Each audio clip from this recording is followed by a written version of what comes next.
இப்பொழுது 4 மற்றும் 5 ஆலயங்களை தரிசிக்கும் போது 4ஆவது முடிந்துவிட்டது. 5ஆவதாக சப்தஸ்தான வழிபாட்டிலே மயிலை சப்தஸ்தான வழிபாட்டு வரிசை முறையிலே சித்தர்கள் சொல்வது ஸ்ரீ காரணீஸ்வரர், தீர்த்தபாலீஸ்வரர், வெள்ளீஸ்வரர், விருப்பாட்சீஸ்வரர் ஆலய தரிசனங்களுக்கு அடுத்து 5ஆவதாக நமக்கு கிடைக்கின்ற வரம் தரும் வாலீஸ்வரர் தரிசனமாகும். காரணீஸ்வரர் ஆலயத்திற்கு எதிர்ப்புறத்திலே அமைந்துள்ள அற்புதமான சக்தி வாய்ந்த சிவபெருமான் ஆலயம். ஜீவ உருக்கொண்ட காரணத்தை கண்டு தீர்த்த சக்தியை பெற்று நேத்திர சக்தியையும் அடைந்து உடல் இயக்கம், மனம் உள்ள இயக்கத்தை பெற்ற பின்பு இவற்றை தாங்குகின்ற வலிமையை பெறுவதற்குத்தான் அடுத்ததாக ஸ்ரீ வாலீஸ்வர ஆலய வழிபாடு அமைகின்றது. எல்லாம் தேவார வரிசை முறைப்படி நன்றாக தெரிந்து கொள்ளுங்கள். இது தேவார வரிசை சமயக்குறவர்கள் சொன்னதுபடி இது அமைகின்றது. வாலி மிகவும் கஷ்டப்பட்டு தேடி வந்து கண்டுபிடித்து வழிபட்ட அற்புதமான ஸ்தலம். இதற்கும் மேலாக வாலி என்பதை உடலில் மறைந்துள்ள வலிமை, மனதில் மறைந்துள்ள வலிமை என்றும் குறிப்பிடுகின்றார்கள். இப்படி ஒரு விதமான சாபத்தாலே ஸ்ரீ ஆஞ்சநேயமூர்த்திக்கு தன்னுடைய உடல் திறன், மனத்திறன், உள்ளத்திறனை அறியாமல் ஆன போன போது சாப நிவர்த்திக்காக அனுமார் மூர்த்தியால் வழிபடப்பெற்ற சிவலிங்கங்கள் யாவுமே இங்கே வாலீஸ்வரர் என்ற பெயரை அடைகின்றார்கள். வாலியும் ஸ்ரீ ஆஞ்சநேயர் வழிபட்ட இதே இடங்களில் எல்லாம் வழிபட்டு வந்து அசுர குணங்களிலிருந்து திருந்தலானான் என்பதை நாம் தெரிந்து கொள்ள வேண்டும். திருந்தி வாழ்ந்தான்.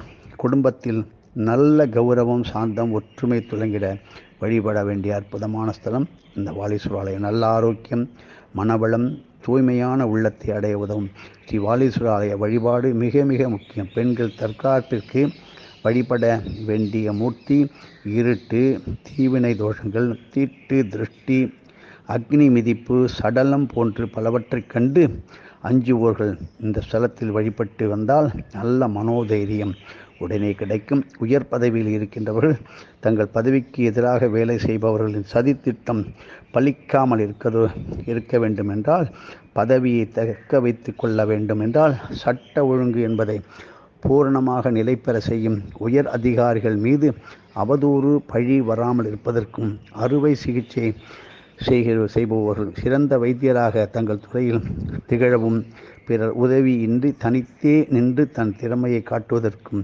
அருளும் அற்புதமான ஈசனே ஸ்ரீ வாலீஸ்வரர். வாலி தோன்றிய புராணம். வாலியால் இந்த ஈஸ்வரனை எப்படி தெரிந்து கொள்ள முடிந்தது என்பதை பார்ப்போம். மேருமலையிலே உள்ள உருமாறு தடாக தீர்த்தத்தால் மாற்றப்பட்டு அழகும் வீரமும் திடகாத்திரமான உடலும் பெற்ற கன்னிகையை மணக்க இந்திரன் விரும்பினான். அப்படி விரும்பிய போது அந்த ரிஷி கன்னிகையை இந்திரனுக்கு சில நிபந்தனைகளை விதித்தாள். தாங்கள் என்னை மணக்க வேண்டுமென்றால் தனக்கு பிறக்கும் குழந்தை சிறந்த சிவ வழிபாட்டை செய்பவனாகவும், அரிய பெரிய சிவலிங்கங்களை பூஜிப்பவனாகவும், குற்றங்களை தெரிந்து நியாயமான தண்டனைகளை கொடுப்பவனாகவும், சந்தர்ப்பவாதிகள் தண்டனைகளை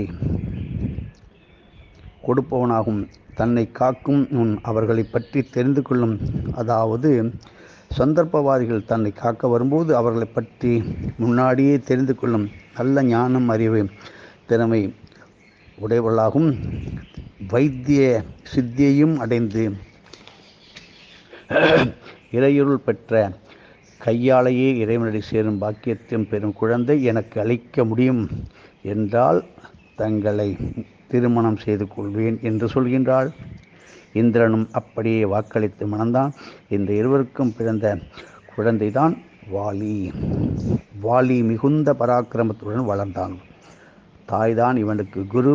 தன் மகன் சிறந்தவனாக வாழ வேண்டும் என்றும், நல்ல மனைவியை அடைந்தால் இவன் வாழ்வு சிறக்கும் என்று அறிந்து தாயானவள் வாலியை அழைத்து, நீ சிறப்புடையவனாக வாழ வேண்டும் என்றால் திரு அண்ணாமலையை வலம் வந்து அங்கு கௌதம முனிவரை சந்தித்து ஸ்ரீ மயூர கஷேத்திரம் என்கின்ற மயூரபுரியை, அதாவது மயிலாப்பூரை நீ அடைவாய். அங்கு கைரவணி என்ற நீரோடையிலே தினமும் சக்தி மந்திரங்களை முடித்து அருகில் இருக்கும் சப்த ஈஸ்வரர்கள் 7 ஈஸ்வரர்கள் ஒருவனான பலதாரண்யரை ஸ்ரீ வாலீஸ்வரரை வழிபட்டால் நல்ல மனைவியும் சிறந்த அறிவும் ஆயுளும் திறமையும் கூடி அவமதிப்பு அடையாத நிலையும் பலமும் நீ பெறுவாய் என்று உரைத்தாள். தாய் சொல்வதை கேட்டு தனையனான வாலி திரு அண்ணாமலையை வலம் வந்து கௌதம முனிவரை தரிசனம் செய்து ஆசி பெற்று மயூரபுரிக்கு இந்த மயிலாபுரிக்கு வந்து சேர்ந்தான். தினமும் முறையாக ஈசனை வலம் வந்து தூய மலர்களாலும் வில்வத்தாலும் பலவித அபிஷேக ஆராதனைகளும் செய்தான். அந்த அபிஷேக ஆராதனைகளால் வாலி பெற்ற பலன்களை நாமும் பெறலாம். வாலி பெற்ற பலன்கள் என்ன? எல்லோரும் எழுதி கொள்ளுங்கள். வாலி கருப்பு நிறமுடைய காராம்பசுவின் பாலால் ஸ்ரீ வாலீஸ்வரருக்கு அபிஷேகம் செய்தான். இதனால் உடலில் உள்ள உரசக்தி பெற்றான். நல்ல உரசக்தி, நல்ல திரகாத்திரமான உரமான தேகத்தை பெற்றான். இந்த அபிஷேகம் இரும்பு வியாபாரிகளுக்கு இப்படி செய்தால் இரும்பு வியாபாரிகளுக்கு நல்ல பலனை தரும். பஞ்சாமிர்த அபிஷேகம் செய்து பவசக்தி பெற்றான். இது காய்கறி, இப்படி நீங்கள் செய்தால் காய்கறி பழ வியாபாரிகளுக்கு நல்ல பலனை தரும். வாலி தேன் அபிஷேகம் செய்து சுகவன சித்தியை பெற்றான். இது என்ன செய்யும்? இது படிக்காத பிள்ளைகளுக்கு நல்ல அறிவு வளர்ச்சியை தரும். இளநீர் அபிஷேகம் செய்து விருட்ச சித்தியை பெற்றான். இப்படி செய்தால் இது நோய்வாய்ப்பட்டோரை உடனே குணமடைய செய்யும். கரும்பு சாரால் அபிஷேகம் செய்தான் வாலி. நல்ல சந்தான சித்தியை பெற்றான். குழந்தை இல்லாதோர் இந்த அபிஷேகம் செய்தால் கருக்குற்றம் குறைந்து நல் அருள் பெறலாம். சந்தன அபிஷேகம் செய்து கையால் அழைத்த சந்தன அபிஷேகம் செய்து வந்தான் வாலி. ரோக நிவாரண சக்தியை பெற்றான். இந்த அபிஷேகம் செய்ததில் வைத்திய படிப்பு, டாக்டர் படிப்பு, மருத்துவம், ஆயுர்வேதம், சித்தம் இப்படி மருத்துவ படிப்புக்கு உயர்நிலையை கொடுக்கும். கை வைத்தால் தீரும் வியாதி. அன்னாசி சார அபிஷேகம், பைனாப்பிள் சார அபிஷேகம் செய்து வந்தான். திலபந்த சித்தியை பெற்றான் வாலி.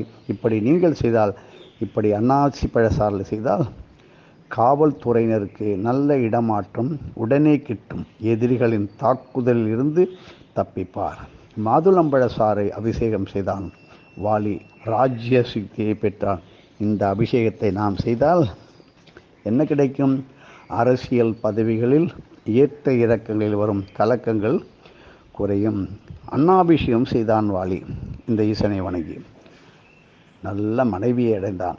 வாலி தன் தாய் தீர்க்க சுமங்கலியாய் இருப்பதற்காக ஒரு விசேஷமான பூஜையும் செய்தான். அது என்னவென்றால், ஆடிப்புறத்தன்னைக்கு அம்பாளுக்கு கண்ணாடி வளையல்களும் வெள்ளி வளையல்களும் தங்க வளையல்களும் பலாமர வளையல்களும் சந்தன வளையல்களும் காப்பு வளையல்களும் திருஷ்டி வளையல்களும் அம்மனுக்கு வளைகாப்பாக சுட்டி அனைவருக்கும் தானமாக அளித்தான். ஆகவே நீங்கள் ஆடிப்புறத்தன்று அம்மனுக்கு வளைக்காப்பு செய்து தானமாய் தருவது மாங்கல்ய பலத்தை வலிமையாக்கும். அப்படிப்பட்ட ஆடிக்கிருத்திகை அன்று மாசி மகத்தன்றும் வருகின்ற மாசி மகத்தன்றும் சுவாமியை வீதி உலா வர செய்து ஸ்ரீ கல்யாண உற்சவம் செய்தான். இப்படி ஒவ்வொருவரும் மனதில் பல ரகசியங்கள், வெளியில் சொல்ல முடியாத விஷயங்கள் இருக்கலாம், பல இருக்கும். இத்தகைய விஷயங்கள் பிறரிடம் சொன்னால் தன்னை பற்றி மற்றவர்கள் என்ன நினைப்பார்களோ என்று பலர் நினைக்கலாம். இது சங்கடங்களை, இப்படிப்பட்ட சங்கடங்களை ஸ்ரீ வாலீஸ்வரரிடம் சொல்லிட்டாக்க பல வருஷங்களாக தீராத மனச்சுமை உடனே தீர்ந்துவிடும். கண்டிப்பாக ஒருவருடைய மனக்குறைகளை உடனடியாக போய் சொல்லி மனதாக நீங்கள் வேண்ட வேண்டிய இடம் வாலீஸ்வர ஆலயம், மயிலாப்பூர், சென்னை. தன்னுடைய மனதில் நினைத்த காரியம் நல்ல விதமாக இருந்தால் அது நடக்க வேண்டும் என்று ஒரு விசேஷ பிரார்த்தனை வாலி செஞ்சான். அது என்ன? அதை நீங்களும் செய்யுங்கள். சனிக்கிழமை தோறும் வெற்றிலை, காம்பு இல்லாத வெற்றிலை, அந்த மாலையை இறைவனுக்கு சாற்றுவது விசேஷம். இதனால் நினைத்த காரியம் கைகூடும். இப்படி வாலீஸ்வரருக்கும் வாலிக்கும் இப்படி காம்பு இல்லாத வெற்றிலை மாலையை சாத்தினால் நினைத்த காரியம் கைகூடும். மற்றும் நல்ல வேலையாட்கள், வேலைக்காரன், பணியாட்கள் கிடைக்க வேண்டுமென்றால் இவ்வாறு இருவருக்கும் வெற்றிலை மாலை சாத்தி பின்பைய எந்த அலுவலகத்தில், அதாவது கம்பெனி அல்லது ஆஃபீஸ் பணியாள் வேண்டுமோ அந்த அலுவலகத்தின் வாசலில் வலது இடது பக்கமாக 2 ஸ்வஸ்திக் சக்கரம் பச்சரிசி மாவு கோலம் இட வேண்டும். இதன் மேல் மண் அகல் விளக்கிலே எண்ணெய் ஊற்றி தீபம் இட வேண்டும். மண் அகல் விளக்கின் அடியிலே சிறிது பசுஞ்சான உருண்டையை வைத்து அதன் மேல் மண் அகல் விளக்கை நீங்கள் வைத்தால் ஒவ்வொரு ஸ்வஸ்திக் சக்கரத்திற்கும் ஒரு விளக்கை அதன் நடு மையத்தில் வைக்க வேண்டும். இந்த சென்னை மயிலாப்பூர் வாலீஸ்வரர் கோயிலில் மூலவர் சன்னதியிலே வாலி வடக்கு பார்த்து உள்ளே கருவறையில் நிற்கின்றார்.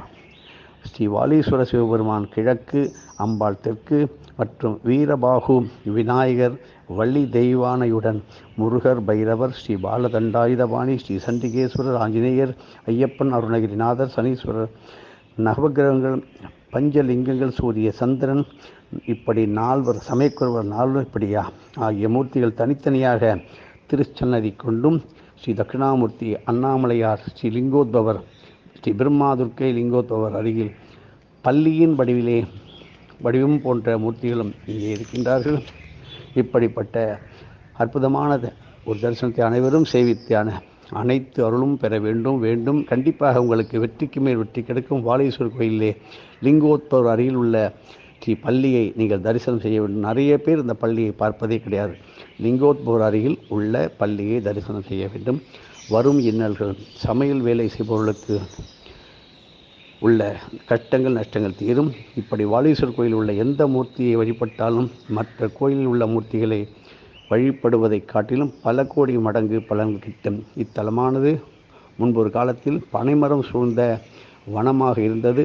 அதன் அருகிலே வாலியும் அதனுடன் இருந்தவர்களும் அதாவது பணங்கள் குடித்துவிட்டு கீழே மயங்கி விழுந்தார்கள். இதை கண்ட வாலியின் மனைவியான தாராதேவி மிகுந்த வருத்தம் கொண்ட உடனே ஆஞ்சநேயரை அழைத்து இங்குள்ள பனைமரங்கள் அனைத்தையும் வெட்டும்படி கூறினார். ஆஞ்சநேயரும் தாராதேவி சொன்ன விதமே அப்படி அங்குள்ள அனைத்து மரங்களையும் வெட்டி சாய்த்தார்.